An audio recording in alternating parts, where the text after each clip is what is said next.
রাধিকা দেবী মাইয়া একটা কথা বলি, মানে সিস্টার যা হোক, একটা কথা বলি, রূপ চেঞ্জ করলেই কিন্তু রূপ মানে বোঝা যাবে না এমন কোনো কথা নেই। কেননা মনের ভাব তো আর চেঞ্জ করা যায় না। মনের ভাব কিন্তু রূপকে প্রকাশ করে, সে যতই কুচ্ছিত হোক।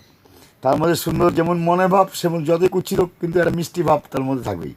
আবার যতই সুন্দর সে হোক, কিন্তু মন যদি কুচ্ছিত হয়, ভোলেনাথ জীবজগৎ প্রাণী জগৎ সৃষ্টি হওয়ার সময় সবাইকে তো ডেকেছিল।